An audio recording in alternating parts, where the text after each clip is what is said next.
drop it.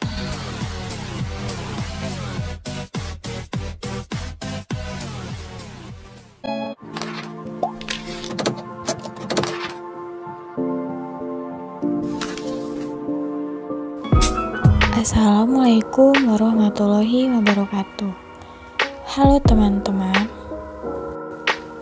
Perkenalkan, nama saya Tia Amelia, NIM 195231339 dari Perbankan Syariah kelas 6G untuk memenuhi tugas mata kuliah analisis laporan keuangan syariah. Dengan materi 13, Syariah Maqasid Index atau SMI dengan dosen Pak Agung Wahyudi SEME. Yang saya jelaskan di dalam video ini diantaranya yaitu pengertian SMI, indikator SMI, sejarah SMI, rasio pengukuran kinerja dalam SMI, dan tujuan SMI. Sejarah Syariah Maqasid Index. Istilah maqasid belum dikenal pada awal Islam. Pada waktu itu, para pakar hukum Islam mengenal istilah maslahah. Maslahah sebagai salah satu prinsip penalaran hukum secara luas yang menyatakan bahwa kebaikan adalah halal dan bahwa halal mestilah baik. Akhirnya digunakan di masa paling awal dari perkembangan fikih. Penggunaan prinsip ini dinisbatkan, misalnya kepada para sahabat Nabi. Sejarah ide tentang maqasid Asy-Syariah dapat diketahui pada masa Rasulullah ketika Mu'adz bin Jabal memimpin sholat Isya dengan bacaan surah yang panjang. Kemudian seseorang di antara mereka keluar dari jamaah sholat dan sholat sendiri.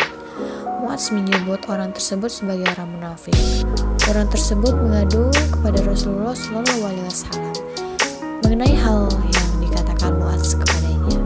Lalu Rasulullah SAW menasihati Mu'adz agar jika memimpin sholat karena setiap orang memiliki urusan masing-masing dan di antara jamaah tersebut ada yang berusia lanjut.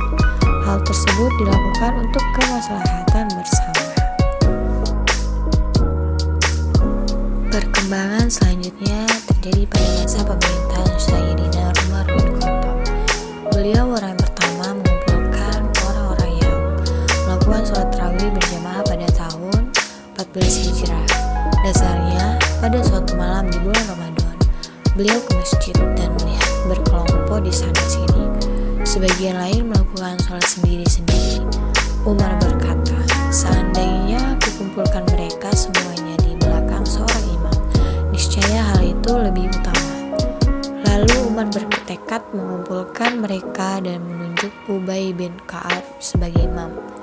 Ketetapan ini diikuti oleh umat Islam di seluruh dunia sampai sekarang, dengan tujuan untuk kemaslahatan dan agar umat muslim dapat bersatu dan tidak terpecah-pecah. Lalu, apa itu Syariah Maqasid Index? Secara bahasa, maqasid berasal dari kata maqasid, itu jamak maqasid yang berarti tujuan, prinsip, atau akhir. Dengan demikian, dapat diartikan bahwa maqasid syariah adalah tujuan atau prinsip syariat, kalimat syariat Islam atau tujuan pembuatan syariat yang menggariskan ajaran Islam. Menurut Al-Imam Al-Ghazali, maqasid syariah adalah penjagaan terhadap maksud dan tujuan syariah sebagai upaya dasar untuk bertahan hidup, menahan faktor-faktor kerusakan dan mendorong terjadinya kesejahteraan. Menurut beberapa ahli ekonomi dan keuangan Islam kontemporer di Indonesia, makna dari maqasid syariah adalah tujuan-tujuan syariah yang digunakan dari adanya hukum Islam untuk mewujudkan kebaikan dan kesejahteraan umat manusia di dunia dan akhirat.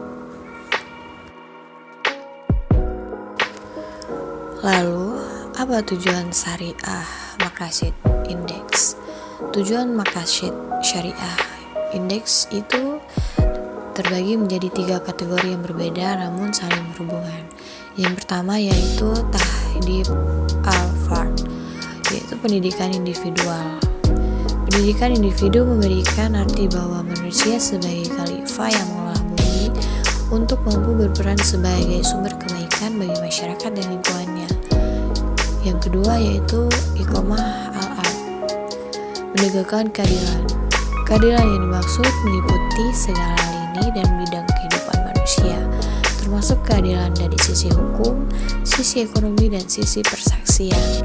Tujuan ketiga yaitu jaib al-maslahah, yaitu meningkatkan kesejahteraan.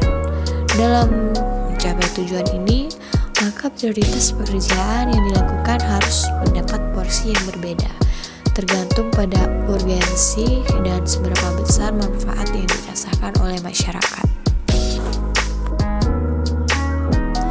Lalu, apa saja indikator syariah maqasid indeks? Jadi, indikator syariah maqasid indeks itu mempunyai tujuan utama, yaitu mengamalkan niat kehidupan manusia. Indikatornya di dalam dimensi iman dan ham. Yang pertama yaitu musyarakah dan mudharabah atau total investasi. Yang kedua penghasilan bebas bunga atau total pendapatan. Dan yang ketiga komitmen beroperasi dalam prinsip syariah. Keempat tidak terlibat dalam kegiatan yang tidak diizinkan. Dan yang terakhir yaitu kesejahteraan karyawan. Indikator berikutnya yaitu tujuan utama mengamankan nilai kehidupan manusia. Indikatornya di dimensi pengungkapan teks Islami. Yang pertama yaitu jumlah pertemuan dewan selama setahun dan rincian individu yang hadir. Yang kedua yaitu minimal 1 tahun sekali komite bertemu auditor eksternal untuk meninjau laporan keuangan. Yang ketiga, SSB bertemu komite audit atau auditor eksternal untuk meninjau pernyataan dari keuangan. Dan yang terakhir yaitu pengungkapan pemeliharaan sistem secara efektif dari kontrol internal. Sekian materi yang saya sampaikan. Terima kasih.